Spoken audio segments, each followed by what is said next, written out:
तो देखो एक नज़र हम लोग मॉडल क्वेश्चन पे ज़्यादा डालते हैं। मॉडल क्वेश्चन में क्या है, हिंदी का कैसे क्या क्या आने वाला है, 2 मॉडल पेपर कराएंगे। तो देखो सबसे पहले जो है तुम लोग का आएगा, थोड़ा बड़ा करते हैं इसको, सखी वो मुझसे कहकर जाते। यहाँ पर दिया गया है सबसे पहले 1 नंबर में, नीचे दिए गए प्रश्नों में से किन्हीं 2 के उत्तर अधिक से अधिक 30 शब्दों में लिखो। ठीक है, कविता के को दिया है पद्य 4 ठो, 4 ठो में से कोई भी 3 गो में से क्वेश्चन आएगा। ठीक है, तो यहाँ उसमें ये 2 मार्क्स का रहेगा, 30 शब्दों में इसका उत्तर लिखना है। देखो यहाँ पर क्या क्या क्वेश्चन आया है। सखी वो मुझसे कहकर जाते किस कवि की रचना है? मुझसे कहकर किसको संकेतित किया गया है? दूसरा क्वेश्चन ये किस कविता, ये बताओ किस कवि की रचना है? सखी वो मुझसे कहकर जाते मैथिली शरण गुप्त।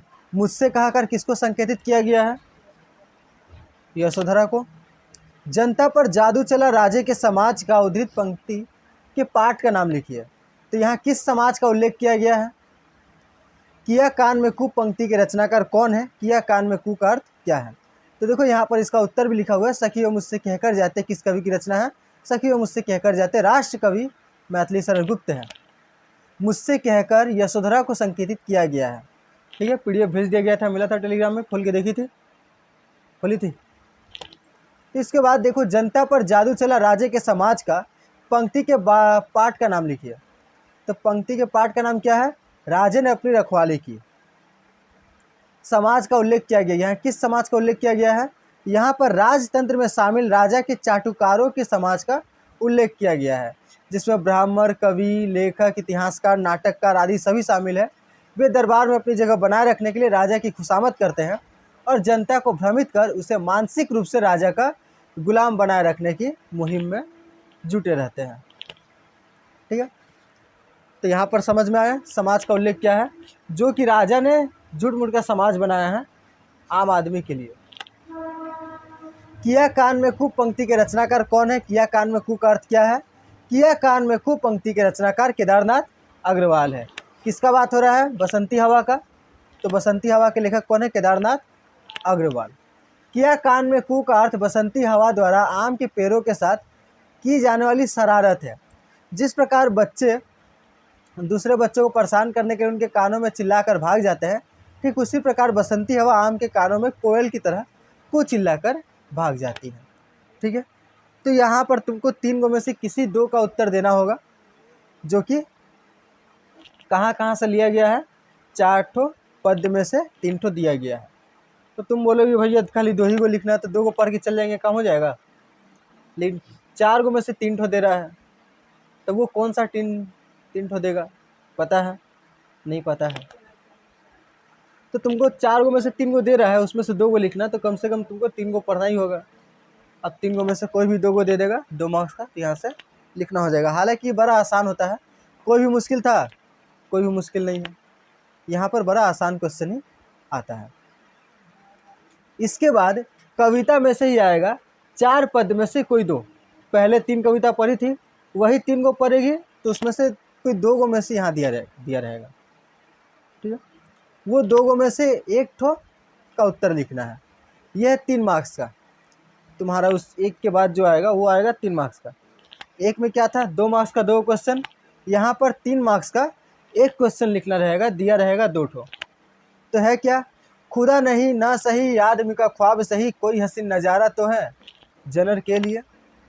यहाँ किस ख्वाब के बारे में कहा गया है? पंक्तियों के भाव स्पष्ट कीजिए। उत्तर है, उत्तर तुमको दिखाते हैं। और ये क्या है? खुदा। तो कहाँ से लिया गया? कोई चिराग नहीं मगर उजाला है ना, ये तो 7-8 में था। कौन सा? 7 में है ना। ये तो ये किस में से है? कहाँ तो तय था। उसके बाद देखो जाय सिद्धि पावे वे सुख से, वे कहकर किसे संकेतित किया गया है? तो जाय सिद्धि पावे वे सुख से किसको कहा गया है कि जाए ठीक से सिद्धि पाए? गौतम बुद्ध को, सिद्धार्थ को। तो यहाँ पर उत्तर देखो, खुदा नहीं ना सही आदमी का ख्वाब सही। यहाँ किस ख्वाब के बारे में कहा गया है? यह मनुष्य के जीवन जीने के ख्वाब के बारे में कहा गया है। अर्थात मनुष्य को अपना जीवन जीने के लिए कोई ना कोई ख्वाब अर्थात मकसद निर्धारित करना चाहिए। उसके बाद प्रस्तुत पंक्ति का भाव स्पष्ट कीजिए। तो यहाँ से आता है थोड़ा सा मुश्किल क्वेश्चन, ये 2 मार्क्स में तो कुछ क्या ही मुश्किल दे देगा। यहाँ से आएगा थोड़ा कि इसका तुमको व्याख्या बताना है। तो व्याख्या क्या हो जाएगा, प्रस्तुत पंक्तियों में कवि का आस्थावादी स्वर अर्थात जीवन जीने के उद्देश्य की ओर संकेत है। गजलकार दुष्यंत कुमार कहते हैं। तो देखो नाम याद रखना जरूरी है, अगर व्याख्या पूछेगा तो कहानीकार का नाम देना है, ठीक है। हम लोग लिख सकते हैं प्रस्तुत पंक्ति में गजलकार नहीं लिखने से भी चलेगा। प्रस्तुत पंक्ति में दुष्यंत कुमार कहते हैं कि ईश्वर है या नहीं यह महत्वपूर्ण नहीं है। ये थोड़ा बड़ा करके उत्तर दिया हुआ है, इतना बड़ा नहीं होना चाहिए। तो क्या बोल रहे, ईश्वर है या नहीं यह महत्वपूर्ण नहीं है। ईश्वर को किसी ने देखा भी नहीं है, पर इससे कोई फर्क नहीं पड़ता। व्यक्ति ईश्वर के अस्तित्व को स्वीकार करता है और उसके संबंध में तरह तरह की कल्पनाएं करता है। इस तरह ईश्वर का अस्तित्व उसके ख्वाब में है। तो किसी को पता है ईश्वर है कि नहीं है, किसी को नहीं पता, लेकिन ईश्वर कहाँ है, हमारे ख्वाब में है। तो इसलिए इन्होंने ये एक लाइन लिखा है, खुदा नहीं न सही आदमी का ख्वाब सही। खुदा नहीं है तो नहीं है, लेकिन इंसान के ख्वाब में तो खुदा है। बस कोई हसीन नज़ारा तो है नज़र के लिए, तो कुछ तो है।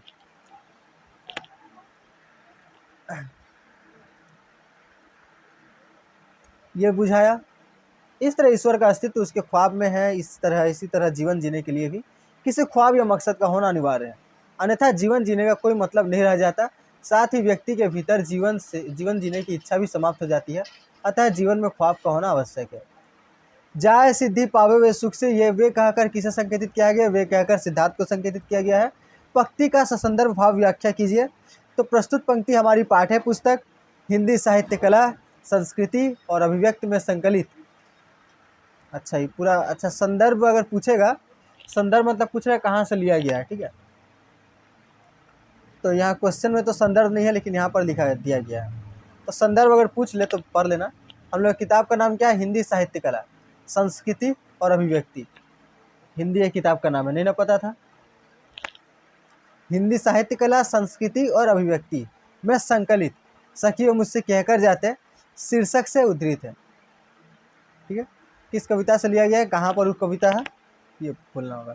इसके कवि मैथिली शरण गुप्त है और यह कविता उनके काव्य ग्रंथ यशोधरा से ली गई है। ये पूरा एकदम लिख दिया है। तो जाय सिद्धि पावे सुख से कहाँ से लिया गया है, यशोधरा में से लिया गया है, ठीक है। बहुत बड़ा यशोधरा है, उसमें से छोटा सा लाइन यहाँ पे दिया गया है, ठीक है। इसका भाव क्या है, तो प्रस्तुत पंक्ति में यशोधरा अपने पति की सफलता की कामना करते हुए सखी से कहती है कि वे अपने लक्ष्य को प्राप्त करें। मेरे दुख से दुखी होने की उन्हें आवश्यकता नहीं। निम्नलिखित प्रश्नों में से किसी एक का उत्तर दीजिए। अब देखो ये हो गया, बी में 2 क्वेश्चन रहेगा, 2 में से किसी एक का उत्तर तुमको देना होगा। तो इस तरह का क्वेश्चन आएगा। अगर तुम 3 ठो चैप्टर पढ़ के जाती है अच्छा से, तो तुम्हारा यहाँ भी निकल जाएगा। और यहाँ पर भी तुमको 2 को दिया रहेगा। इसके बाद 2 में से एक का उत्तर लिखना है, जो कि रहेगा तुम्हारा 5 मार्क्स का, ठीक, जो कि मार्क्स बढ़ाने में सबसे ज़्यादा अहम भूमिका निभाता है। राजे ने अपनी रखवाली की शीर्षक कविता में कवि ने राजतंत्र पर करारा व्यंग्य किया है। इस कथन की पुष्टि पठित पाठ के आधार पर कीजिए। बस कविता का सारांश लिखना है। राजे ने अपनी रखवाली की शीर्षक कविता में कवि ने राजतंत्र पर करारा व्यंग्य किया है। क्वेश्चन पर होगी भूल, एकदम चकमा पड़ जाओगी, का पूछ लिया ये तो आउट ऑफ सिलेबस दे दिया। कुछ नहीं, खाली सारांश मैंने बताना, सारांश है, थोड़ा सा उसको घुमा देने से ठीक होगा अगर तुमको घुमाने आता है तो, लेकिन नहीं आता तो कोई बात नहीं, खाली सारांश लिख दो। राजा ने अपनी रखवाली की शीर्षक कविता में राजतंत्र पर करारा व्यंग्य किया, उत्तर हम लोग देखेंगे अभी। इसके बाद देखो दूसरा क्वेश्चन क्या दिया है, तेरा निजाम है सिल्द जुबान शायर की, ये एहतियात ज़रूरी है इस बहर के लिए, जिए तो अपने बगीचे में गुलमोहर के तले, मरे तो गेर की गलियों में गुलमोहर के लिए। इसका क्या करना है, ससंदर्भ आलोचनात्मक व्याख्या करना है। कि तुमको क्या लगता है, तुमको अपने पॉइंट ऑफ व्यू से इस जो लाइन लिखा गया है इसका व्याख्या करना है, ठीक है, तुम्हारे पॉइंट ऑफ व्यू से। तो देखते हैं दोनों का उत्तर हम लोग देखेंगे। राजा ने अपनी रखवाली की शीर्षक कविता में कवि ने राजतंत्र पर करारा व्यंग किया है। राजा ने अपनी रखवाली की कविता सूर्यकांत त्रिपाठी निराला द्वारा रचित है। देखो व्याख्यालय पूछेगा, उसमें कविता का नाम, पाठ का नाम और कवि का नाम लिखना है, इसलिए तुमको याद करके जाना ही होगा। प्रस्तुत कविता में निराला ने राजतंत्र पर करारा व्यंग किया है, तो वही लाइन को लिख दिया। राजतंत्र के मजबूत बनाने वाला राजा चाटुकारों, सामंतों, ब्राह्मण, कवि, लेखक, इतिहासकार, नाटककार आदि पर भी व्यंग्य किया है। इस कविता में और किस पर व्यंग्य किया गया है? चाटुकार, सामंत, ब्राह्मण, कवि, लेखक, इतिहासकार, नाटककार सभी पर व्यंग्य किया गया है।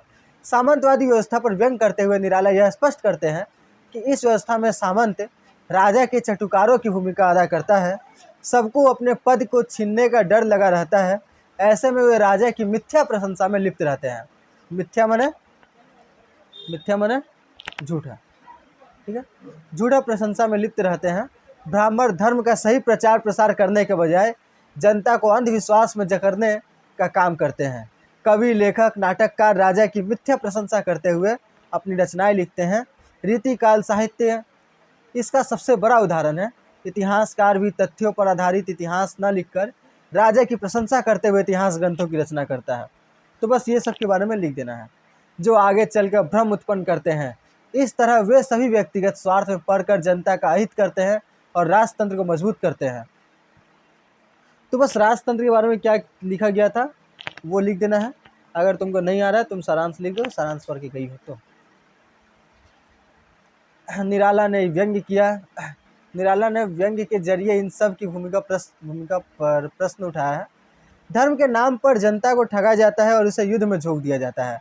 चाटुकारों द्वारा की गई प्रशंसा का परिणाम यह होता है कि राजा और राज परिवार जनता के लिए आदर्श बन जाते हैं और जनता उनका अनुसरण करने लगती है। ये सभी राजतंत्र को मजबूत बनाने के हथकंडे हैं, जिनका जिक्र निराला ने प्रस्तुत कविता के माध्यम से किया है। ठीक है, आते हैं इसके बाद का क्वेश्चन। हाँ, हथकंडे का मतलब वो तुम्हारा साजिश है, तुम साजिश की है, तुम चाल चल रही है, उस टाइप का हथकंडा होता है। कहाँ गया? सभी गणतंत्र को मजबूत बनाने के हथकंडे हैं। वो सब क्या कर रहा है? सब चाल चल रहा है, ठीक है, क्या बनाने के लिए? मजबूत राजतंत्र बनाने के लिए। आगे देखो, तेरा निजाम है सिलदे जुबान शाहिर की, ये एहतियात जरूरी है इस भर के लिए। जिए तो अपने बगीचे में गुलमोहर के तले, मरे तो घेर की गलियों में गुलमोहर के लिए। बोलो वाह वाह वाह वाह। इरशाद इरशाद। तो इसके बाद देखते हैं इसका क्वेश्चन क्या पूछा था। संदर्भ देखो, संदर्भ पूछेगा तो क्या लिखना है? प्रस्तुत पंक्ति गजलकार दुष्यंत कुमार द्वारा रचित साये में धूप शीर्षक गजल संग्रह में संकलित है। ये थोड़ा सा पढ़ लेना, ठीक है। संदर्भ हालांकि पूछा तो नहीं है क्वेश्चन में, देख लेते हैं। प्रस्तुत पंक्ति कहाँ है ना, का आगे आ गए हैं। तो संदर्भ या आलोचनात्मक व्याख्या कीजिए, तो संदर्भ लिखना बोला है, ठीक है, संदर्भ लिखने बोला है।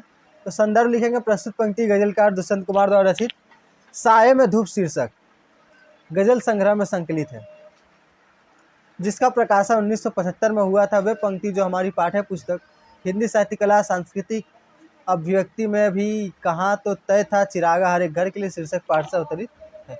पूरा कहाँ से लिया गया है इसको वो पूरा लिख देना है। संदर्भ लिख दिया। प्रसंग देखो क्या हो जाएगा, प्रसंग होता है प्रस्तुत पंक्ति में कवि ने सत्ता पर व्यंग करते हुए उसके क्रूर चरित्र को तथा जीवन को सम्मान पूर्वक जीने एवं परोपकार की बात की है। तो पूरा प्रस्तुत पंक्ति में क्या बताया गया है, मेन पॉइंट क्या है? तो यही बताया गया, प्रस्तुत पंक्ति में कवि ने सत्ता पर व्यंग करते हुए राजा पर व्यंग किया है और उसके क्रूर चरित्र को तथा जीवन को सम्मान पूर्वक जीने एवं परोपकार की बात की है। इसके बाद देखते हैं व्याख्या। प्रस्तुत पंक्ति में गजलकार देखो 5 मार्क्स का, इसमें तुमको ज़्यादा लिखना पड़ेगा, ठीक। एग्जामिनर जब तक 1 पेज का लिखा हुआ नहीं देगा तब तक खुश नहीं होगा वो, ठीक। पहले देगा 1 मार्क्स 1 पेज का लिखा हुआ तब वो पढ़ना स्टार्ट करेगा। हाँ ठीक है। तो प्रस्तुत पंक्तियों में गजलकार दुष्यंत कुमार सत्ता वर्ग को संबोधित करते हुए कहते हैं कि तुम्हारा शासन है, तुम चाहो तो मेरी आवाज़ दबा सकते हो, पर अपनी सत्ता कायम रखने के लिए तुम्हें ऐसा करना स्वाभाविक ही है। देखो हम लोग ये सब पढ़ के थोड़ा व्याख्या समझने का प्रयास करते हैं। तेरा निज़ाम है सिलदे जुबान शायर किए एहतियात ज़रूरी है इस बहर के लिए। तो राजा लोग क्या करते हैं, जो राजा के खिलाफ बोलते हैं उसका जुबान सिल देते हैं, उसको चुप करा देते हैं। तो वही यहाँ पे बोला गया है, तुम्हारा राजा को बोल रहे हैं कि तुम्हारा आदत क्या है, जो भी तुम्हारे खिलाफ बोले उसके जबान को बंद करा दिया जाए, ठीक, उसके जुबान को सिल दिया जाए। और शायर तो ऐसे वैसे मानेगा नहीं पैसा वैसा लेके, जैसे कि तो ब्राह्मण लोग मान गया, लेखक लोग मान गया। शायर तो अपने मन में जो आता है वो बोलता है। तो ये क्या बोला, ये एहतियात जरूरी है इस भर के लिए, जब तक मेरा जुबान नहीं सिल दोगे तब तक दरकार नहीं है। तो जिए तो अपने बगीचे में गुलमोहर के तले, मरे तो गेर की गलियों में गुलमोहर के लिए। तो जैसे कविता को बनाने के लिए उसमें छंदों का उचित विधान आवश्यक है, उसमें उचित सावधानी बरतनी पड़ती है, उसी तरह शासक वर्ग अपनी सत्ता को कायम रखने के लिए अपने विरोध में उठ रहे आवाज़ों को दबाने का प्रयास करते हैं। गजलकार दुष्यंत कुमार कहते हैं कि वे सम्मानपूर्वक साधिकार जीवन से जीना चाहते हैं। यदि सम्मान की रक्षा करते हुए मृत्यु भी आ जाए तो वह उन्हें सहर्ष स्वीकार करते हैं। तो दूसरा लाइन का मतलब यही है कि अगर वो सम्मान से जीते जीते उसको मरना भी पड़े तो वह मर जाए अच्छे से, ठीक है। वो मरना कहाँ पसंद करेंगे, अपने हिसाब से जीते हुए मरेंगे तो वो ज़्यादा बढ़िया है, जबकि उनके हिसाब से जीते हुए तो एक दिन तो मरना ही है, तो क्यों ना अपने हिसाब से जीते हुए मरे। सम्मान चाहे अपना हो या दूसरों का, कभी सिर्फ स्वयं सम्मानपूर्वक जीने की बात नहीं करते, बल्कि वो दूसरों के सम्मान की रक्षा की बात करते हैं। और यदि दूसरों के सम्मान की रक्षा के लिए उनकी मृत्यु भी हो जाए तो भी वे उसे स्वीकार कर लेंगे। यहाँ कवि ने स्वतंत्र जीवन जीने की बात कही है, जिस पर किसी का नियंत्रण न हो, ठीक है। आगे आते हैं, वहाँ पर पद्य खत्म हो गया। पद्य में हम लोग क्या देखें, पहले 3 क्वेश्चन रहेगा, 3 क्वेश्चन 2 मार्क्स का, उसमें से 2 को लिखना होगा। फिर आएगा 3 मार्क्स का क्वेश्चन, 3 मार्क्स का क्वेश्चन 2 को दिया रहेगा, 2 में से 1 तो लिखना है। फिर 5 मार्क्स का 2 को दिया रहेगा, 2 में से 1 तो लिखना है। इसके बाद देखते हैं गद्य में से आएगा, सेम वैसी पैटर्न अप्लाई होगा इधर भी। गद्य में से 3 ठो आएगा 2 मार्क्स का, उसमें से 2 को लिखना है। तो गद्य हम लोग का क्या क्या है, देखो पहले कुटस से आया है, जो कालिदास के काम आया हो उसे ज़्यादा इज्जत मिलनी चाहिए। कालिदास कौन थे, किससे ज़्यादा इज्जत मिलनी चाहिए और क्यों। तो कालिदास हमारे हिंदी साहित्य के बहुत महान कवि हुए हैं, और कालिदास का जो मुख्य रचना, उनका एक नाम लिख देना है। मुख्य रचना क्या था, जल तरंगिनी क्या है। तो कालिदास लिख देना, महत्वपूर्ण कवि है, ठीक है। किससे ज़्यादा इज्जत मिलनी चाहिए और क्यों, तो कालिदास का भी एक अलग से कहानी है।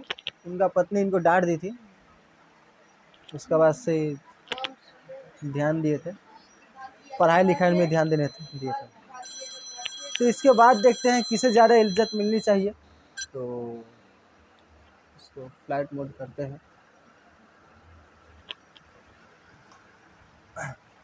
किसे ज़्यादा इज्जत मिलनी चाहिए और क्यों, तो किसे ज़्यादा इज्जत मिलनी चाहिए, कुटज को। क्यों मिलनी चाहिए, क्योंकि जब इनको काली माता का पूजा, बताओ, जब इनको काली माता का पूजा करना था पहाड़ों पर जाकर, तो बस उस समय इनके आसपास कोई फूल ही नज़र नहीं आया। फूल तो चढ़ाना होगा। अब वो खोजने के बाद देख रहे कि यहाँ पर क्या है, कुटज है। तो उन्होंने कुटज से ही क्या किया, अपनी आराधना पूरी की। तो जो कालिदास के काम आया हो उसको इज्जत मिलनी चाहिए, इसीलिए कहा गया है, ठीक है। तो इसीलिए कालिदास ने गाढ़े का साथी कहा है, किसको, कुटज को, कि मुसीबत के समय में काम आता है। तेरा इसका उत्तर नहीं लिखा हुआ था नीचे, इसलिए यहाँ पे समझा दिया। तो यहाँ से 2 मार्क्स का क्वेश्चन आएगा, ज़्यादा बड़ा लिखना नहीं है, शॉर्ट करके लिखना है। तेरा माथा बहुत साफ है, धन जरूर मिलेगा। पाठ के लेखक कौन है, किसको धन मिलेगा और क्यों, तो बताओ किसको धन मिलेगा, किसको धन मिलेगा, मजदूर को धन मिलेगा। मजदूर ये सुन के क्या करता है, हाँ, खुश होता है, एक चमाटा लगाता है उसको जो बोलता है। पाठ के लेखक कौन है, किसको धन मिलेगा और क्यों? तो पाठ के लेखक भीष्म साहनी है।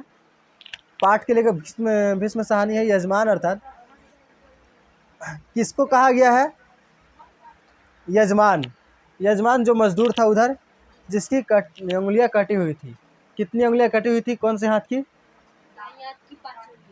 दाहिने हाथ की 3 उंगलियां कटी हुई थी। एक उंगली तुम लोग को याद होगा ठीक से।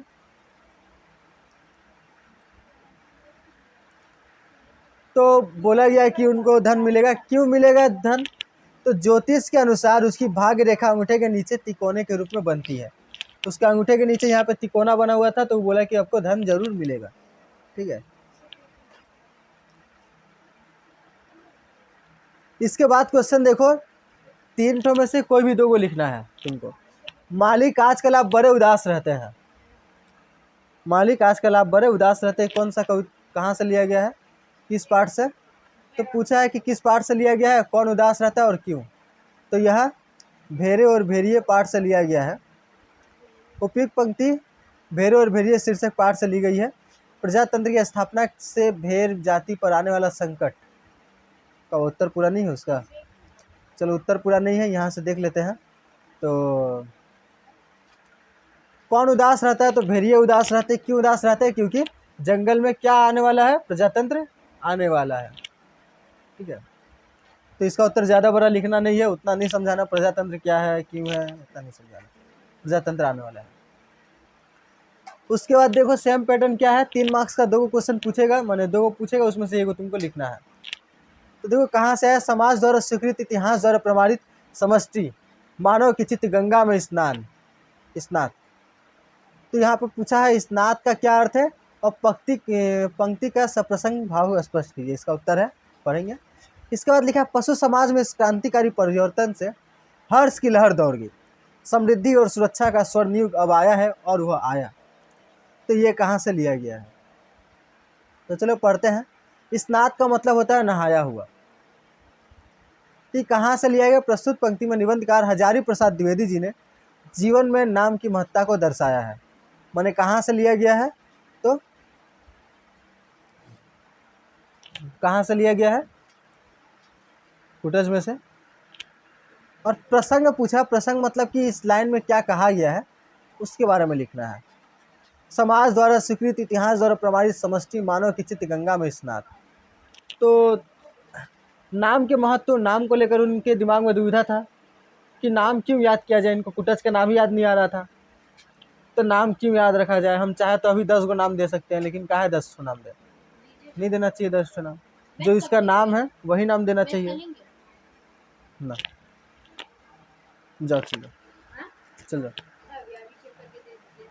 चलो। तो उसके बाद क्या है, प्रसंग मतलब क्या होता है, इसका मतलब तो क्या दिया, प्रस्तुत पंक्ति में निबंधकार हजारी प्रसाद द्विवेदी ने जीवन के महत्व, जीवन में नाम की महत्ता को दर्शाया है। इसका भाव क्या है? निबंधकार हजारी प्रसाद द्विवेदी जी कहते हैं, हो सके तो शाम को ट्यूशन होगा, फोन करके बता देंगे, जाओ। निबंधकार हजारी प्रसाद द्विवेदी जी कहते हैं नाम मनुष्य को समाज में एक पहचान दिलाता है। तो इसका भाव यहाँ से पढ़ लेना, दिया गया है। ठीक है। उसके बाद देखो पशु समाज में क्रांतिकारी परिवर्तन से हर्ष की लहर दौड़ गई। इसके गद्यांश के लेखक का नाम कौन है? हरिशंकर परसाई। प्रस्तुत अवतरण में क्रांतिकारी परिवर्तन से क्या आशय है? तो प्रस्तुत अवतरण में क्रांतिकारी परिवर्तन का मतलब है जंगल में प्रजातंत्र आने वाला है। इसके बाद देखो वही 5 मार्क्स का 2 क्वेश्चन आएगा, उसमें से 1 तो लिखना होगा तुमको। तो क्या है, भाग्य रेखा शीर्षक कहानी का मूल प्रतिपाद्य अपने शब्दों में लिखो। भाग्य रेखा कहानी में क्या बोलना चाह रहे हैं उसको अपने शब्दों में लिखना है। ठीक है। यहाँ पर बोला गया अपने शब्दों में लिखो, भोजपुरी में नहीं लिख देना है, ठीक, अपना भाषा में नहीं लिख देना कि भाग्य रेखा में भीष्म साहनी जी बतावा चाहत रहन की, ऐसे नहीं लिखना है, हिंदी में ही लिखना है। लेकिन ठीक से सब प्रसंग व्याख्या कीजिए, बिहार में इसे लिखने से चलता।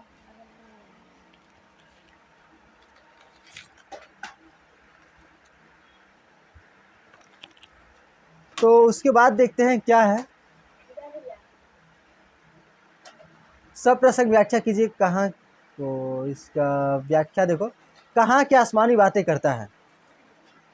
अरे हमारी जाति कुल 10% है और भेड़े तथा अन्य छोटे पशु 90%। भला वे हमें काहे को चुनेंगे। अरे जिंदगी अपने को मौत के हाथ सौंप सकती है, मगर हाँ ऐसा हो सकता तो क्या बात थी। तो कोई भी लाइन दे देगा और बोलेगा कि इसका व्याख्या करो, ठीक है। तो इसका व्याख्या करने को दिया गया है। तो भाग रेखा शीर्षक कहानी के मूल प्रतिपाद्य अपने शब्दों में लिखो। तो देखो, भाग्य रेखा शीर्षक कहानी का मूल प्रतिपाद्य अपने शब्दों में। लेखक भीष्म साहनी आधुनिक हिंदी के कहानीकारों में प्रमुख है। भाग्य रेखा कहानी का व्यंग्य जीवन के भाग्यवादी दृष्टिकोण और कर्म प्रधान भाव बोध के बीच के द्वंद्व के कारण पनपा है। ये भी क्या है, सरकार पर व्यंग्य ही कर रहा है, ठीक है, सरकार का मजाक ही उड़ा रहा है। व्यंग्य मतलब मजाक उड़ाना नहीं होता है। ये कहानी मजदूरों की इच्छा शक्ति और मनुष्य की कर्मवादिता की कहानी है। ये उस समय के मजदूरों का दिया गया है। इसके माध्यम से लेखक क्या बताना चाहता है कि मनुष्य के बीच में भेदभाव की रेखाएं टूटे, समाज में पूंजी का केंद्रीकरण कुछ मुट्ठी भर हाथों तक ना हो, वरन पूंजी का विकेंद्रीकरण हो। ये क्या है, मार्क्सवादी विचारधारा से भरे हुए हैं। मार्क्सवादी विचारधारा में क्या है कि सभी एक दिन उठेंगे, जाके सभी अमीर अमीर आदमी लोग को मारेंगे, उसका पैसा छीनेंगे और सभी में बांट देंगे बराबर करके, ठीक है। तो मार्क्स उसी विचारधारा से ये भी भरे हुए हैं। तो सभी लोगों को समानता का अधिकार प्राप्त हो। कहानीकार ने ज्योतिषी के माध्यम से भाग्य की बातें कही हैं। भाग्य के संकेत को पढ़ने वाला ज्योतिषी मनुष्य की भाग्यपरक दृष्टि को दिखाता है, लेकिन कटी उंगलियों वाला मजदूर ज्योतिष के गाल पर थप्पड़ मारकर एक तरह से उसका प्रतिरोध करता है। ऐसा लगता है कि ज्योतिषी के मुंह में थप्पड़ मारा गया। थप्पड़ भाग्य के ऊपर मारा गया है। थप्पड़ किसके ऊपर मारा गया है, भाग्य के ऊपर मारा गया है। लिखा गया कि ज्योतिषी के ऊपर, लेकिन मारा किसके ऊपर गया, भाग्य के ऊपर। कि उंगलियां कट जाने के बाद भी हमारा भाग्य डिसाइड नहीं करेगा, हम डिसाइड करेंगे हमको कहाँ जाना है। मजदूरों को प्रेरणा दिया है ये लिखकर भाग्य रेखा, कि तुम लोग को अगर अपनी स्थिति अच्छा करना है तो क्या करना होगा, आंदोलन करना होगा, ठीक है। अभी वही हाल है। इस कहानी के माध्यम से लेखक ने स्पष्ट किया है कि मजदूरों की भाग्य रेखा उनके संगठन और कर्म में है। यही समाजवाद की नींव रखेगा। समाजवाद धीरे धीरे खत्म होता दिखाई दिया जा रहा है, पूंजीवाद ज़्यादा बढ़ रहा है। तो इन सब बात हम लोग बाद में करेंगे, आगे देखते हैं। तो इसका व्याख्या पढ़ते हैं। कहाँ क्या आसमानी बातें करते हो, कहाँ से लिया गया है, कहाँ क्या आसमानी बातें करते हो, कौन सा पाठ से लिया गया है, कौन सा पाठ से लिया गया है? हाँ, पढ़िए, किताब पढ़िए, हिंदी किताब खोलिए कभी घर पर, अभी ना खोलिए।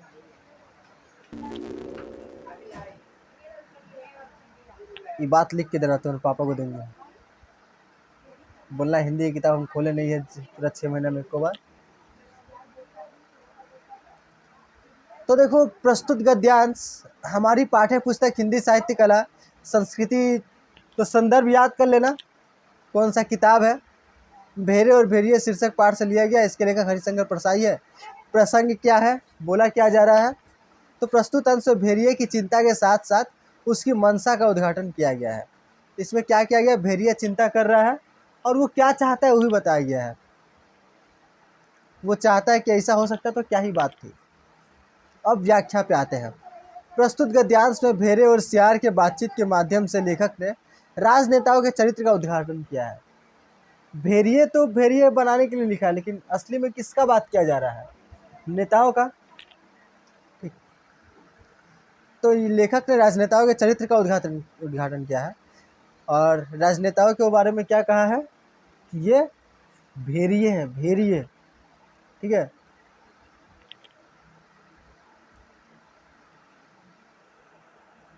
ठीक, तुम्हारा घर में कोई नहीं है ना पॉलिटिक्स में, नहीं ना है तुम लोगों घर में। आगे देखते हैं, अगर कोई होगा तो सोचना ही भेड़िया है, ठीक है। इसके अनुसार तब नरेंद्र मोदी क्या हुए, नरेंद्र मोदी कौन है, भेड़िया। ममता दीदी भेड़िया। ठीक। तो जितना भी राजनेता है मास्टर जी हाँ? ठीक है। और तुम लोग क्या हो? तुम लोग क्या हो? भेड़। ठीक है, उल्टा रख रही है।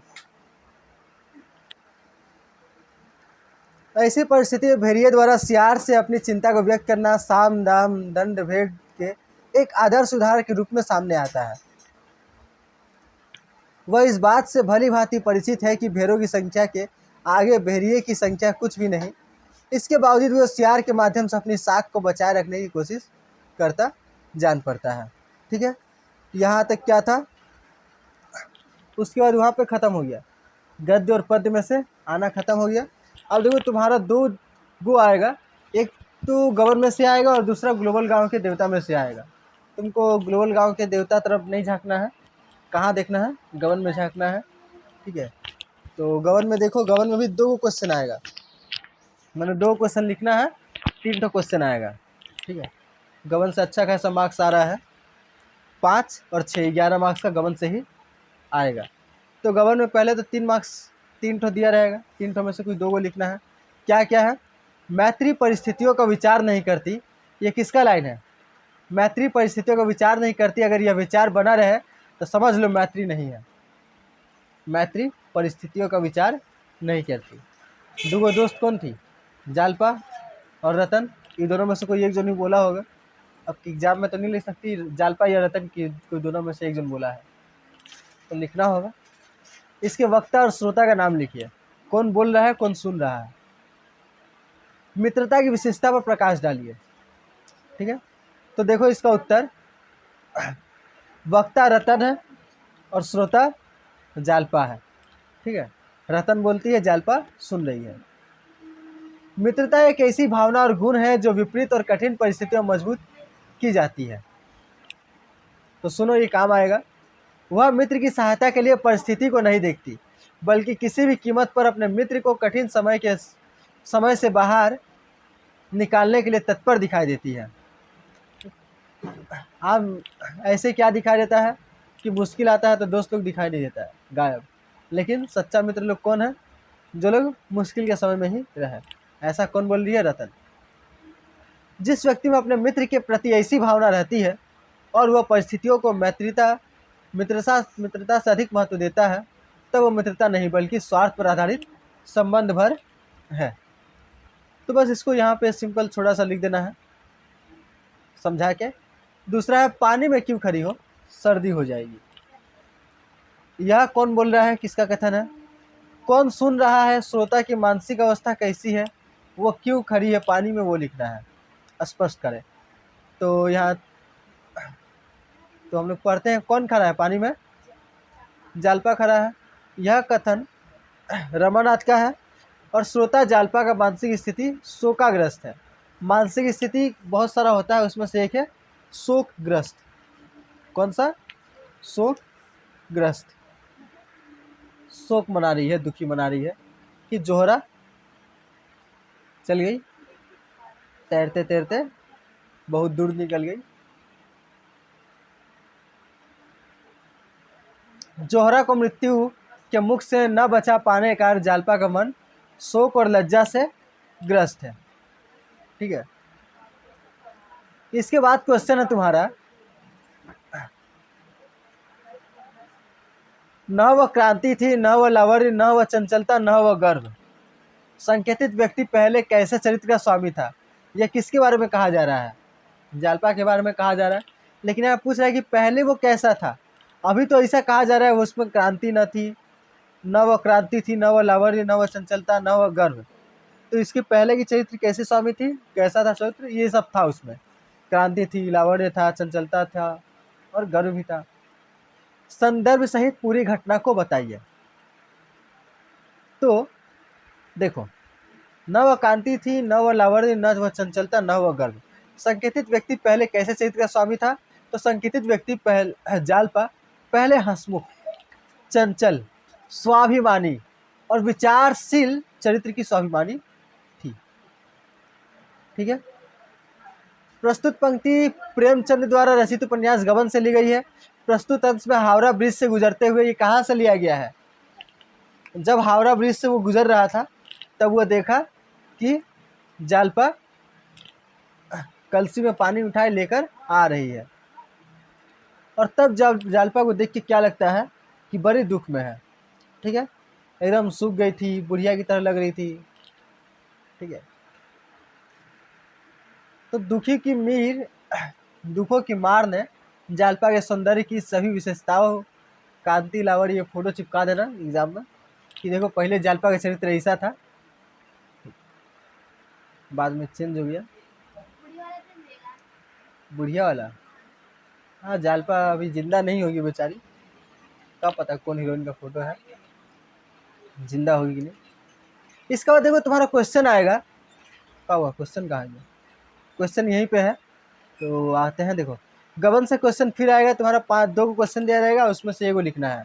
मेन क्वेश्चन है इसमें से कि गबन एक उपन्यास, एक उद्देश्य प्रधान रचना है, इस पर अपने विचार प्रस्तुत कीजिए। बताया हुआ है, समझाया हुआ है, फिर से बताते हैं।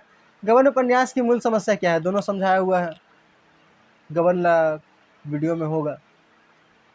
तो देखो गबन उपन्यास एक उद्देश्य प्रधान रचना है, इस पर अपने विचार प्रस्तुत कीजिए। उद्देश्य प्रधान रचना में क्या होता है कि पहले से एक उद्देश्य निश्चित रहता है कि हमको इस उद्देश्य से लिखना है। तो बिना उद्देश्य के किसी भी रचना का निर्माण असंभव है, अर्थात प्रत्येक रचना का कोई ना कोई उद्देश्य आवश्यक होता है। गबन प्रेमचंद द्वारा लिखित एक आदर्शोन्मुख यथार्थवादी उपन्यास है। प्रेमचंद का मानना था कि उपन्यास मानव चरित्रों का उद्घाटन करता है तथा उसके रहस्यों को खोलता है। ठीक है, तो प्रेमचंद का मानना था कि उपन्यास मानव चरित्रों का उद्घाटन करता है और उसके रहस्यों को खोलता है। उनके इस कथन से उपन्यास और उसके उद्देश्य की पृष्ठभूमि स्पष्ट हो जाती है। प्रेमचंद खुद बोल के गए हैं कि उपन्यास जो है वो क्या करता है, मानव के चरित्रों का उद्घाटन करता है। अगर उपन्यास में पढ़ रहे हैं तो उसके बारे में पूरा जानते हैं हम लोग कि उसका वो चरित्र कैसे बना, क्या चरित्र है। ठीक है, जैसे गबन में दिया हुआ है कि जालपा का जो चरित्र बना थी, कौन सा प्रेमी का, अरे आभूषण प्रेमी का। ठीक, तो वो कैसे बना यह भी दिया गया है, और उससे क्या क्या परेशानी हुआ। तो कोई भी उपन्यास में पूरा चरित्र अच्छे से दिया हुआ होता है, उसको पढ़ के हम लोग को बहुत कुछ सीखने को मिलता है। तो गबन उपन्यास एक उद्देश्य प्रधान रचना है। इसमें लेखक ने मध्यम वर्गीय समाज का प्रदर्शन प्रियता कौन था? रमा, अपने आप को दिखावटी दिखाना चाहता था। आभूषण प्रियता जालपा में दिखाया गया, जग्गो में दिखाया गया। हालांकि जालपा की मम्मी में भी दिखाया गया कि जालपा की माँ उसको चंद्रहार नहीं देती है उसके शादी के वक्त, हफ्ता वाला चंद्रहार। ठीक है, काहे कि उसको भी चाहिए होता है। भ्रष्टाचार को दिखाया गया है, पुलिस की दमनकारी नीति, कर्ज आदि से उत्पन्न होने वाली विभिन्न समस्याओं का पर्दाफाश किया गया है। उपन्यासकार ने इन समस्याओं को दुखों का कारण मानते हुए इनके दुष्परिणामों से बचने का तथा सरल एवं सात्विक जीवन जीने का संदेश दिया है, ताकि एक उन्नत समाज का निर्माण हो सके। यह उद्देश्य ही गबन का श्रेष्ठ उपन्यासों की श्रेणी में एक अलग पहचान देता है। अतः यह कहा जा सकता है कि गबन एक उद्देश्य प्रधान रचना है। पहले से उद्देश्य देख लिया गया था कि हमको किसके बारे में लिखना है, मध्यम वर्ग में। तो इनका जितना सारा है वो सब मध्यम वर्ग का ही आसपास घूमते रहता है उपन्यास। तो मध्यम वर्ग की समस्याओं का निवारण करना है, उनके बारे में बताना है, और उन समस्याओं से कैसे छुटकारा मिल सकता है यही बताना है। ठीक है, उसके बाद देखो गबन उपन्यास की मूल समस्या क्या है। गबन उपन्यास की मूल समस्या क्या है, उस पर प्रकाश डालिए। तो देखो यहाँ पर तो तुम्हारा गाइड में मूल समस्या बता के इतना सारा समस्या दे दिया है, ढेर सारा समस्या दिया है।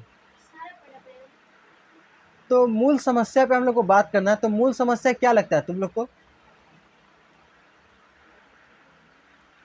मूल समस्या 2 ठो है गबन उपन्यास में, मूल समस्या 2 ठो है। कौन कौन सा? एक आभूषण प्रियता, दूसरा खुद को प्रदर्शित करना। क्या लिखा था उसके बारे में? प्रदर्शन या दिखावे की समस्या, मेन यही दो समस्या है, प्रदर्शन या दिखावे की समस्या और आभूषण प्रियता। प्रॉब्लम सारा यहीं से शुरुआत होता है कि जालपा के पास क्या है, आभूषण प्रियता है, और रमा के पास क्या है, प्रदर्शन दिखावटी करने का। सारा समस्या का जड़ यही था पूरा उपन्यास में। ठीक है, तो गबन उपन्यास की मूल समस्या क्या है? ये दो समस्या को अच्छे से पढ़ के जाना, लिख भी सकती हो। जैसे मूल समस्या क्या है, क्या 5 मार्क्स का? आभूषण प्रेम की समस्या, आभूषण प्रियता की समस्या, ये पूरा एक पेज थोड़ी लिखना है, ये तो लिखा बहुत बड़ा है। तुमको खाली अगर मूल समस्या पूछ रहा है तो खाली 2 समस्या के बारे में लिखना है, आभूषण प्रियता और दिखावे की समस्या। ठीक है, आभूषण प्रियता के बारे में क्या क्या लिखना है? तो यह गबन उपन्यास की केंद्रीय समस्या है, क्योंकि उपन्यास में चित्रित सभी समस्याओं का आरंभ इसी से होता है, आभूषण प्रियता से। और ये कहाँ कहाँ दिखाई दिया है? ये विशेषता समाज के प्राय सभी स्त्रियों में होती है। जहाँ तक मध्य वर्गीय स्त्रियों का प्रश्न, उनमें यह गुण अधिक होता है, हावी होता है। इस उपन्यास की पूरी कथानक नारी के इसी आभूषण प्रियता पर आधारित है, और दिखा भी दे रहा है कहाँ कहाँ। जालपा को था, जालपा की मम्मी को था, उसका मम्मी का नाम क्या था, अच्छा नाम था जागेश्वरी, रमा के मम्मी का नाम था मानकी नाम था। देखो, चाहे वो जालपा हो, मानकी हो, जागेश्वरी हो, रतन हो, या फिर जग्गो, सभी गहने के प्रति आसक्ति को देखा जा सकता है। और पूरी समस्या इसीलिए स्टार्ट हुई क्योंकि जालपा को क्या चाहिए था, चंद्रहार चाहिए था। और इससे भी पहले इस समस्या का एक और बीज कौन बो दिया था, उसकी सहेली कौन थी? अरे उसकी सहेली रतन रही, बदमाश वाली सहेली, एकदम शादी में आके बोलती है ना, जाके घर वालों से बात मत करना। उसका नाम भी अच्छा था, मुस्लिम नाम था।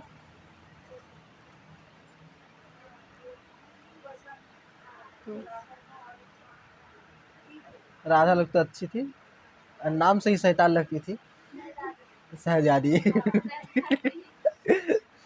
तो वही आगे बोल दी, एकदम बातचीत बंद करना मत जब तक चंद्रहार ना मिले। अगर सभी समस्याओं के बारे में पूछे तो एक एक लाइन में सबके बारे में लिख देना है। आभूषण प्रेम की समस्या, ठीक है, ये हो जाएगा तुम्हारा। बेमेल विवाह की समस्या है। बेमेल विवाह की समस्या किस में दिखाया गया? तो रतन और इंदुभूषण, हाँ इंदुभूषण है। ठीक है, बेमेल विवाह की समस्या, एक है 60 साल का बूढ़ा और एक 25 वर्ष की है। ठीक है, तो यहाँ पर दिखाया गया और क्या क्या समस्या था उसको लिख देना है 2-3 लाइन में। अगर पूछे सारा समस्या पूछे तो 4-5 समस्या लिखना है और छोटा छोटा करके लिखना है। वो तुम्हारा बुद्धि पर आधारित है कितना बड़ा लिखना है। और अगर मूल समस्या पूछे तो 2 मूल समस्या एक ही में करके लिख देना। इस गबन उपन्यास की मूल समस्या ये है और इसके साथ ये समस्या भी जुड़ा हुआ है, दोनों समस्या। यह है प्रदर्शन या दिखावे की समस्या। यह उपन्यास की दूसरी सबसे बड़ी समस्या है। रमानाथ के ऊपर में लेखक ने ऐसे चरित्र को स्थापित किया है, उपन्यास के आरंभ में अंत तक उसमें यह प्रवृत्ति विद्यमान है। दयानाथ और रमेश बाबू में भी यह प्रवृत्ति थोड़ी बहुत दिखाई पड़ती है। विवाह के अवसर पर दयानाथ भी दिखावे में आकर ही उधार गहने बनवाते हैं। दयानाथ कितना भी अच्छे बन जाए लेकिन उनमें भी दिखाई देता ही है, रमेश बाबू में भी दिखाई देता है कि रमेश बाबू अपना ससुराल में सब भेजते रहते हैं पैसा वैसा, और वो अपने घर पर चाय पार्टी वाटी करता है रमानाथ। विधवा जीवन की समस्याओं को भी दर्शाया गया है, बहुत बड़ा समस्या दिखाया गया है विधवा जीवन की समस्या को। ठीक, किसके द्वारा? रतन के द्वारा। ऋण की समस्या को दर्शाया गया है जो कि आज की सबसे बड़ी समस्या बनते जा रही है।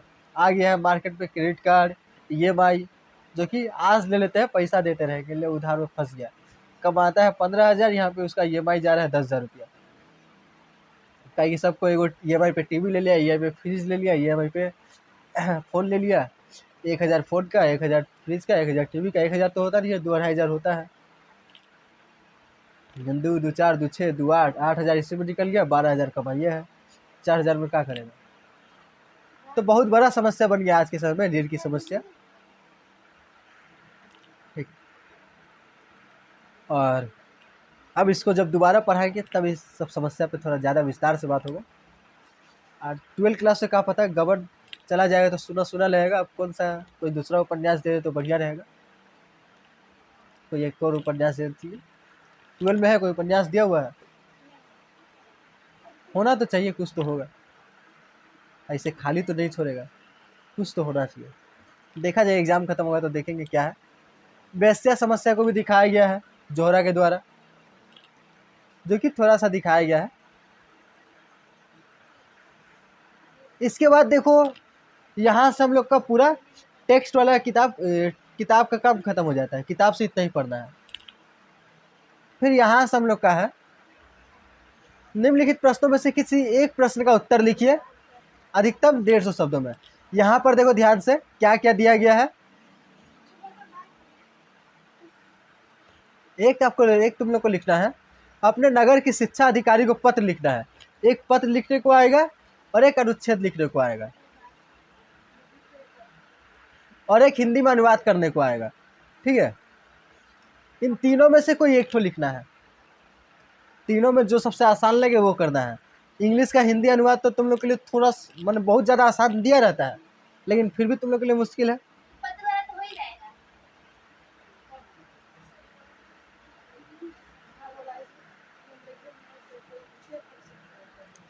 अच्छा, और एक बार देखना, अनुच्छेद लिखिए कोई एक।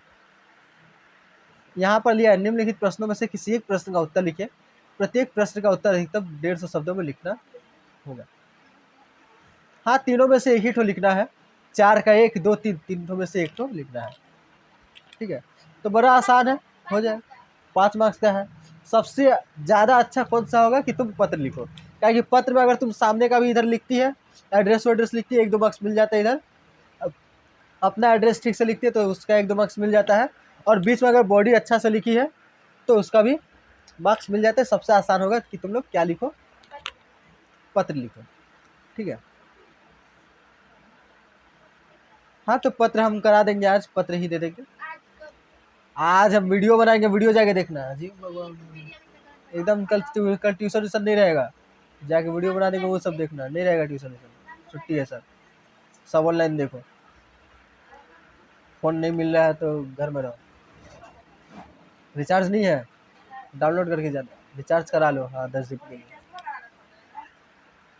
वो सब झूठ मूठ का बात है। बचपन में इसका दिमाग में भर दिया गया है, जैसे जालपा के दिमाग में भर दिया गया था कि गहना बहुत अच्छा होता है, गहना बहुत अच्छा होता है, वैसे इसका दिमाग में भर दिया गया है कि टीवी देखने से आँख खराब होता है। और बचपन में अच्छी बच्ची थी इसीलिए सुन ली सारा बात को, दिमाग में बैठा ली है। मैंने इसका ही बात सुनने से तो यही प्रतीत होता है कि दिमाग में बैठ गया है इसका दिमाग में। ठीक है, कि देखने से आँख खराब होता है, फ़ोन वोन देखने से, टीवी देखने से। टीवी है कि घर में नहीं है? टीवी है तुम्हारे घर में? नहीं ना है, इसीलिए टीवी देखने से आँख खराब होता है। टीवी घर में लाना ही नहीं है, बोला गया था। ठीक है, मेरा घर में हम तो जब घर बनाएंगे तो सब रूम में की टीवी लगाएंगे। खाना बनाएंगे उधर से टीवी देख रहे हैं इधर बर्तन धरो उधर से टीवी देख रहे हैं, सामने में वो टीवी। कहा चश्मा? यहाँ भी तो टीवी लगा के ही रखे हैं। टीवी तो टीवी का ही काम करता है मेरा। ठीक है, क्या चीज ना, वो देरी है, 100 साल बाद बनाएंगे।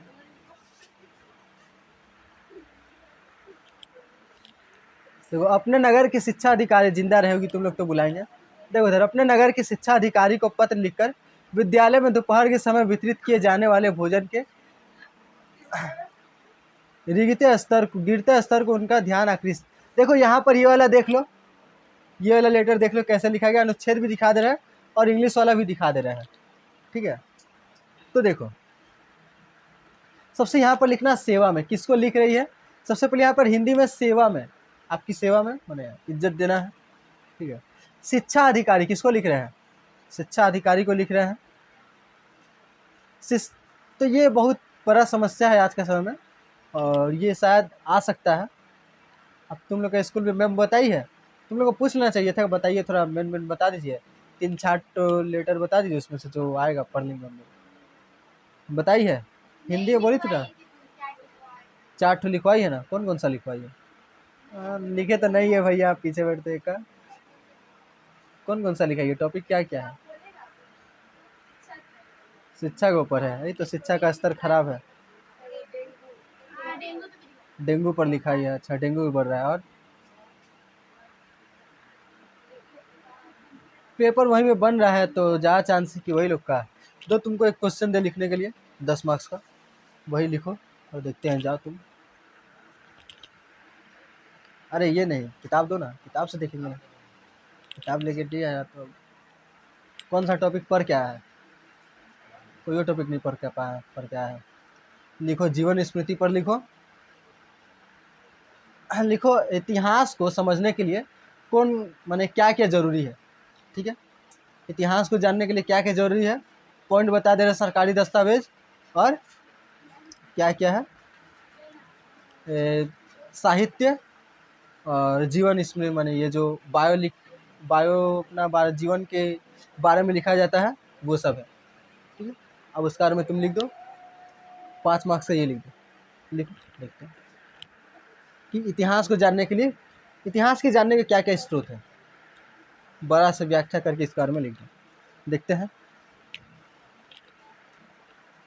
आपने नगर के शिक्षा अधिकारी, अब फिर मार्क्स खराब आएगा तो घर में घर का नंबर देना। शिक्षा अधिकारी, शिक्षा अधिकारी कहाँ पर रहता है? तो दमदम में रहता है, दमदम नगर पालिका, दमदम। तुम लोग इधर का भी एड्रेस लिख सकती हो, ठीक है? ये ज़्यादा इम्पोर्टेंट है, ये वाला पढ़ना। तो विषय क्या है? मध्याह्न भोजन के गिरते, हाँ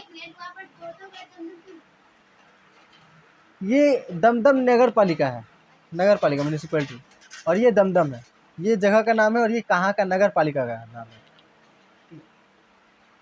जा, हमको लगा ये तो शिक्षा का स्तर के बारे में लिखा है, बोल रहा नहीं, तो खाना ठीक से खाना नहीं मिल रहा है, इसका स्तर के बारे में लिखना है। लो, अजीब बकवास दे रहा है, शिक्षा का स्तर गिर रहा है उसके बारे में दिया ही नहीं है यहाँ पे। खाने तो जाते हैं स्कूल में, खाने के बारे में लिखो, खाना का स्तर गिर रहा है, खाना ठीक से नहीं मिल रहा है। पढ़ाई के बारे में तो लिखना ही नहीं है। अरे ये अजीब बात कर रहे हैं, पढ़ाई के बारे में लिखना चाहिए था। हमको लगा क्या है, पढ़ाई के बारे में दिया हुआ है, गिरता स्तर, पढ़ाई का गिरता स्तर दिया हुआ है। वर्तमान शिक्षा पद्धति पर है ना, हाँ उसका वो भी इम्पोर्टेंट है, पूरा नहीं है ना, वो हम निकाल लेंगे, वो खाली टॉपिक बताओ, हम निकाल के वीडियो बना देंगे 3-400 पे 500 पे, पढ़ लेना। हाँ वीडियो बनाएंगे हम, घर में जाके देखो वीडियो, इधर दिन में बैठा के रखेंगे। अभी वीडियो बनाते तो कितना अच्छा वीडियो बनता पता है, बहुत अच्छा से वीडियो बनाते।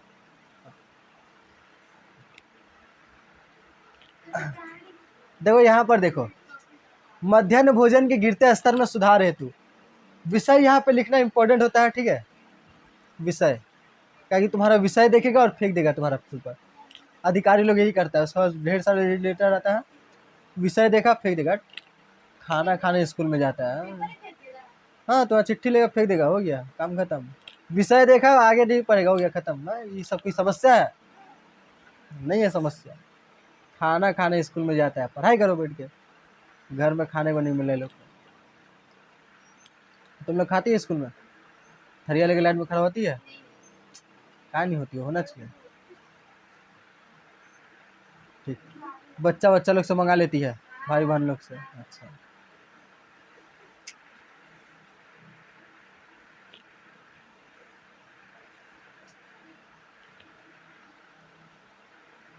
सविनय निवेदन है कि मैं आपकी नगर पालिका के अंतर्गत आने वाली श्री श्यामचरण बालिका विद्यालय का शिक्षक हूँ।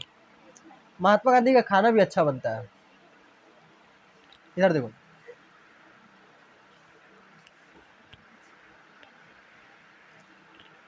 तो सविनय निवेदन है कि मैं आपकी नगर पालिका के अंतर्गत आने वाली श्री श्यामचरण बालिका विद्यालय की शिक्षक हूँ। देखो यहाँ पे ये लिखना इंपॉर्टेंट है। तुम लोग पंचायत की यहाँ पर रहती हो तो पंचायत लिखोगी, ये कहाँ रहती है? नगर म्यूनिसिपैलिटी एरिया में रहती है, तो म्यूनिसिपैलिटी एरिया लिख रही है। सविनय निवेदन है कि, ये तो लिखना जरूरी है महोदय, सविनय निवेदन है कि, ये देख लो कैसे लिखना है, ये सब लिखोगी इसमें मार्क्स मिलता है। मैं आपकी नगर पालिका के अंतर्गत आने वाली श्री श्यामचरण बालिका विद्यालय की शिक्षक हूँ। और ये तो शिक्षक है। हाँ, तुम बोलो मैं विद्यार्थी हूँ, ठीक है, तुमको अपने हिसाब से लिखना। तुम बोलो मैं विद्यार्थी हूँ, खाना खाने गए थे तो उसमें से ढेर सारा कीड़ा निकला था। क्या हुआ? क्या पूछ रही है तुम? ऐस क्या? अरे जल्दी बोलो, नहीं तो चुप रहो। जी बोल। इस पत्र को मैं एक विशेष उद्देश्य को लेकर लिख रही हूँ।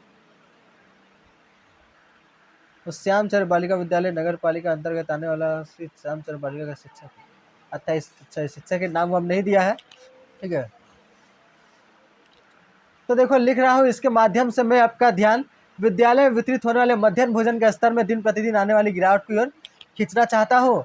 यह समस्या सुधार की अपेक्षा लगातार गिरावट की ओर अग्रसर हो रही है। इसमें और अच्छा होना चाहिए, तो क्या हो रहा है? गिरावट की ओर जा रहा है, खाना ठीक से नहीं मिल रहा है।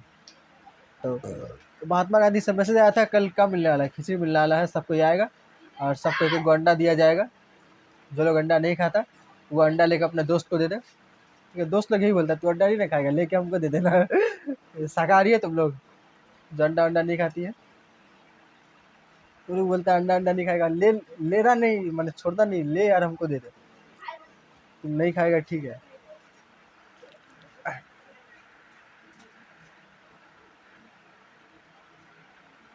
आपका ध्यान विद्यालय में वितरित होने वाले, अभी भी लाइन लगता है स्कूल में, लाइन लगता है। बड़ा संघर्ष करके खाना लेना पड़ता था, और जिस दिन चिकन बन गया उस दिन तो बड़ा ज़्यादा संघर्ष था, एकदम लाइन में मारा मारी हो जाता था खाने के लिए। एकदम रोज होता था, एकदम धक्का धुक्की आगे कची ना, धक्का धुक्की रोज होता था। चिकन के दिन ज़्यादा होता था। उसमें ना हम नहीं गिरते थे, गिराते थे हम, धक्का धुक्की।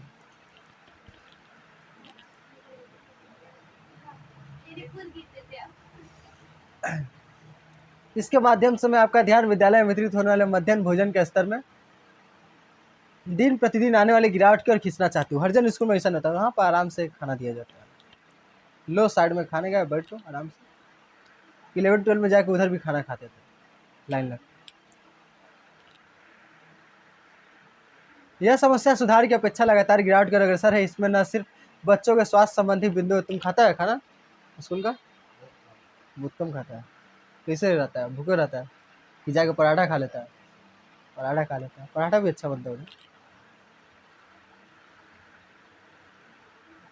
यह समस्या सुधार की अपेक्षा लगातार गिरावट की ओर अग्रसर होती है। इसमें न सिर्फ बच्चों के स्वास्थ्य संबंधी बिंदुओं की अनदेखी की जा रही है, बल्कि यूँ कहा जाए तो उनके जीवन से खेला जा रहा है। ऐसा ऐसा शब्द लिख लेना। देखो इसमें लिखा ही क्या है, कुछ नहीं लिखा है, खाली 2 लाइन समस्या के बारे में लिखा है, बाकी बस ये सब लिखना पड़ता है, ठीक है। आज 2 लाइन समस्या के बारे में लिखा है कि इससे बच्चों पर बड़ा बुरा प्रभाव पड़ेगा, अगर ठीक से खाना नहीं मिला तो बुरा प्रभाव पड़ेगा ही, ठीक है। उसके बाद लिख देना है, और लास्ट में ये जरूर लिखना है, थोड़ा सा कंक्लूजन देना है कि अतः आपसे विनम्र निवेदन है कि उपरोक्त विषय का संज्ञान लेते हुए जल्द से जल्द उसके समाधान हेतु आवश्यक कदम उठाए, ठीक है। धन्यवाद सहित भवदीय संतोष कुमार पांडे। दिनांक अपना नाम यहाँ पे लिखना है। अच्छा क्या लिखा है लिखो, देखो भवदीय, ठीक। तो भवदीय का मतलब हमको नहीं पता है, लेकिन लिख देना भवदीय, ठीक है। यहाँ पर तो आज्ञाकारी शिष्य नहीं लिखती, हम लोग तो बस बचपन से पढ़ते हैं। आपका आज्ञाकारी शिष्य, जब हेडमास्टर को लिखेंगे उसका ना शिष्य है, कि सबका शिष्य बन गया है हम लोग। दोस्त को लिखेंगे तो तुम्हारा हितकारी शुभचिंतक, ठीक। परिवार को लिखेंगे तो तुम्हारा शुभचिंतक, ठीक। लेकिन इधर लिखेंगे तो क्या लिखेंगे? भवदीय। दिनांक क्या है? दिनांक भी लिख देना है, यहाँ पे डेट लिखा जाता है, किस तारीख को तुम लिखिए। देखो शिक्षा और व्यवसाय पर एक लेख लिखा है, तो ये पढ़ लो। अगर कोई भी आ गया तुम उस पर नहीं लिख पा रही है तो ये वाला लिख दो। देखो क्या है, अगर आ गया तो कोई भी शिक्षा समय की मांग और आवश्यकता को ध्यान में रखने पर ही सफल सार्थक कही जा सकती है। आज की मांग और आवश्यकता से स्पष्ट है कि शिक्षा और व्यवसाय में परस्पर सीधा संबंध स्थापित किया जाए। यह ठीक है कि सरकार की प्रेरणा से विश्वविद्यालयों में व्यवसायों से संबंधित कुछ विषय निर्धारित किए गए हैं।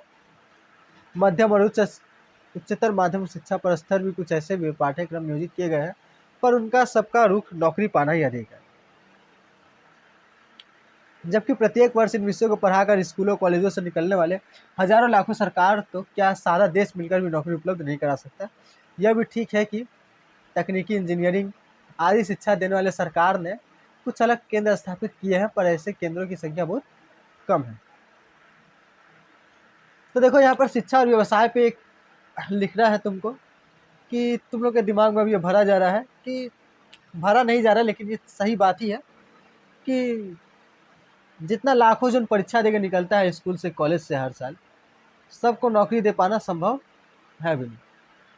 ठीक है, लेकिन कुछ तो दिया जाना चाहिए, वो भी नहीं हो रहा है। और यहाँ पे तुम्हारा क्या लिखना, सबको संभव नहीं है, लेकिन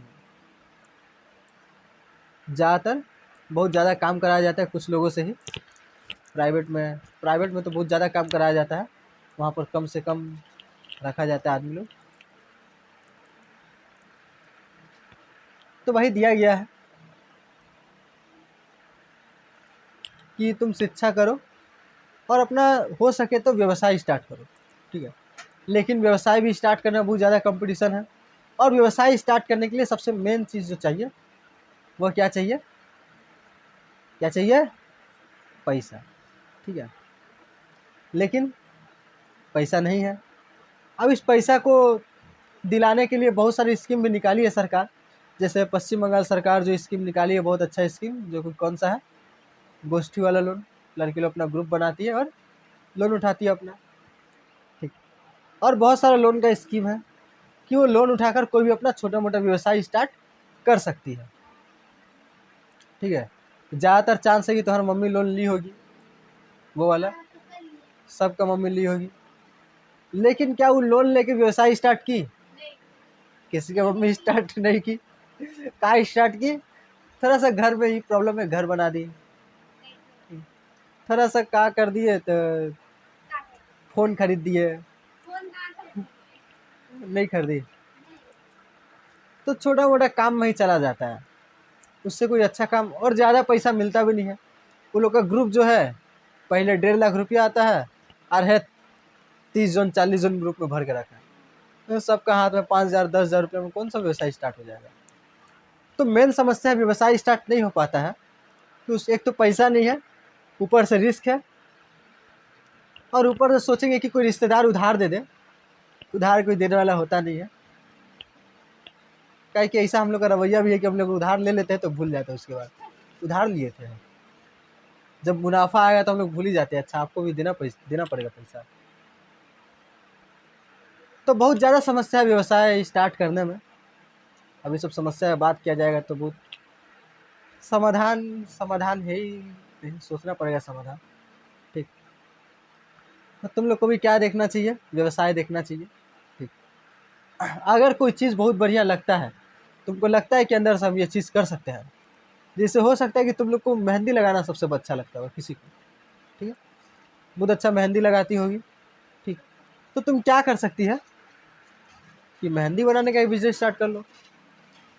अब वो कैसे होगा, आपको तो आर्टिस्ट का कदर, और दूसरा बात ये भी कि आर्टिस्ट का कदर होता नहीं है। यहाँ पर मेहंदी लगाई, 1 घंटा लगा के मेहंदी लगाई, बोलोगी 300 रुपया दो, 400 रुपया, 400 रुपया दे आई।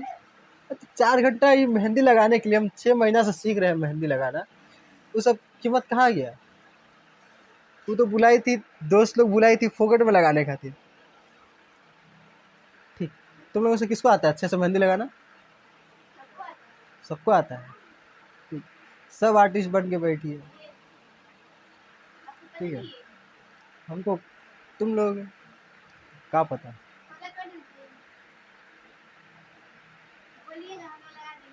एकदम चारों में से कौन सबसे अच्छा लगाता है? एकदम दूल्हा का मेहंदी होता है ना, लगा देना। ठीक, तो वही ना, अभी थोड़ी बोल रहे हैं, देख रहे हैं। ठीक है, अच्छा से प्रैक्टिस वैक्टिस करके आना, बढ़िया से देख लेना। ठीक है,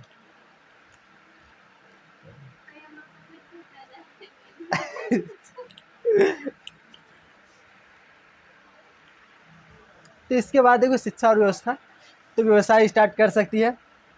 उसके बाद सोशल मीडिया है एकदम, तो बहुत सारा MBA, एगो बड़ा पाव वाली है, वो लोग का ही बहुत ज़्यादा बिक्री होता है सोशल मीडिया पे, जहाँ फेमस हो गया। अभी तो ज़माना आ गया सोशल मीडिया पर, खाना बनाओ थोड़ा अच्छा होगा तो बस फेमस हो, जिसको किसको खाना बनाना अच्छा लगता है, वो खाना बनाना अच्छा लगता है तो तुम अपना दुकान खोल सकती है बनाने वाला, खाना बनाने का। हालांकि घर लग करने देगा नहीं, ठीक, लड़कियों को ये काम करने नहीं दिया जाता है। क्या काम करने का दरकार है, हम लोन लेते हैं 4-5 लाख रुपया, बढ़िया लड़का देखते हैं, दहेज देते हैं उसको, अब आराम से जियो उसके घर में, क्या दरकार है, आराम से, काहे ला मरो, आराम से मरो, हाँ आराम से मरो। तो व्यवसाय का समस्या आएगा, लिख देना अपना सारा भड़ास लिखा निकाल, मतलब तुम लोग के अंदर तो कोई भड़ास होगा नहीं, तुम लोगों को नौकरी वोकरी का चिंता तो अभी होगा नहीं, 11th क्लास में कौन सा चिंता, ठीक। हाँ? उनको जब जाओ कॉलेज वॉलेज पास करो तब पता चलेगा। तो वही तो बोले पता चलेगा, कॉलेज पास करो उसके बाद पता चलेगा। हाँ अभी जान जाती तो अच्छा होता है।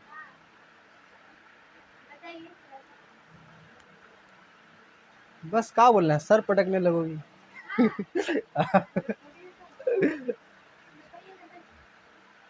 क्या बताएंगे, अरे अगल बगल देखना, यही तो, ई घर में एगो दीदी तैयारी कर रही है, 4-5 साल से पढ़ ही रही है, एगो को नौकरी नहीं निकल रहा है सरकारी, ठीक है, पढ़ रही है, अच्छा नंबर अच्छा आ रहा है तो मेडिकल में कम हो जा रहा है, मेडिकल ठीक जा रहा है नंबर कम चल जा रहा है, तो नौकरी वोकरी मिलना मुश्किल है। ऊपर से तुमको प्राइवेट करना है तो यहाँ से कलकत्ता में आवाजाही करना होगा, कलकत्ता से आवाजाही करने के बाद तुम्हारा अंदर कुछ हिम्मत बचेगा नहीं और कुछ काम करने का, ठीक है। सरकारी चांस है एकदम ना के बराबर चांस है, मतलब चांस है कहा नहीं है, अगर उस टाइप का मेहनत होगा तब हो सकता है कि एक्स्ट्रा ऑर्डिनरी, जैसे मैंने 160 का एग्ज़ाम होता है तो 130 ला सको, 140 ला सको, 80%, 90% उसमें ला सको, तब कुछ उम्मीद बन सकता है। तुम्हारे यहाँ पर ही सब एग्ज़ाम में तुम्हारा 25% में तुम पास हो रही है, वो एग्ज़ाम में कहीं आएगा, ये सब एग्ज़ाम में 30% ला रही है। अच्छी, इसीलिए कुछ नहीं हुआ तो टीचर बन गया, यही कोई मतलब हुआ थोड़ी। तैयारियों नहीं कर रहे हैं, कुछ नहीं कर रहे हैं, ये तो ऑनलाइन यूट्यूब है, तो यूट्यूब जिंदाबाद, यूट्यूब का फोटो लगा के पूजा करना होगा, यूट्यूब का बड़ा सा फोटो लगा के, डायमंड बटन का फोटो लगा के पूजा करना होगा। अब यूट्यूब है जो है, जो घर के बड़े बुजुर्गों की परवाह नहीं करता, सरकारों को ग्रहण करने में पिछड़ जाता है, इस विषय पर अपने विचार स्पष्ट कीजिए। देखो ये भी बड़ा इंपॉर्टेंट हो जाता है, बड़ा बढ़िया हो जाता है कि एक लाइन दे देगा और बोलेगा इसके बारे में बताओ। जो घर के बड़े बुजुर्गों की परवाह नहीं करता, संस्कारों को ग्रहण करने में पिछड़ जाता है, इस विचारों पर तुमको बताना है। विश्व में बुजुर्गों की दशा तथा बढ़ते हुए वृद्धाश्रम के बारे में बताइए। तो हम लोग नोबल लेक्चर में पढ़े ना वृद्धाश्रम, उसको थोड़ा बढ़ा चढ़ा के लिख देना है, कि उसी में से लिख देना है कि नोबल मदर टेरेसा ही ना थी, वो नोबल लेक्चर में कही थी अपना इस साल को, कि वो जब गई थी वहाँ पर तो ऐसा ऐसा हुआ था, सभी के पास सारा सामान था वृद्धाश्रम में, लेकिन फिर भी सभी गेट की तरफ देख रहे थे, क्योंकि सभी को आशा था कि उनका पुत्र पुत्री उनको देखने के लिए आने वाला है, आएगा, राह देखते रहे। तो अगर तुमको जो टॉपिक अच्छा लगे, तुमको ऐसा लगे कि तुम कुछ भी इस टॉपिक के बारे में लिख सकती हो, तो वो तुमको लिखना है अच्छा से। अगर तुमको विश्वास नहीं है तो तुम क्या चल जाओ, चिट्ठी लिखने बैठ जाओ, ठीक। तो बस यहाँ पे 1 घंटा 10 मिनट में हम लोग का ये पहला पेपर ख़त्म हो जाता है, और तुम लोग को दिया जाएगा 2 घंटा का पेपर लिखने के लिए। अब बहुत जल्दी ख़त्म हो जाना चाहिए, ठीक है। 2 घंटा बहुत ज़्यादा टाइम है, 1.5 घंटा में तुम लोग का पेपर ख़त्म हो जाना चाहिए, कहीं कि एक ही गो तो लिखना ही है। लेकिन तुम लोग का जो स्पीड है, आधा घंटा का पेपर लिखने में तुम लोग 1.5 घंटा लगाते हैं यहाँ पर ट्यूशन का टेस्ट में। तो तुम लोग का हिसाब से सही टाइम दिया है 2 घंटा, इसलिए तुम लोग को 2 घंटा आराम से बैठना है, जल्दी पेपर दे के नहीं उठना है, ठीक है। हालांकि व्यवस्था रहता है कि 2 घंटा तक ही लिखने को दिया जाए सबको, लेकिन कोई कोई टीचर जल्दी भगा देना चाहता है कि 1 घंटा, कम से कम 1 घंटा लिखो, 1 घंटा तक जो हुआ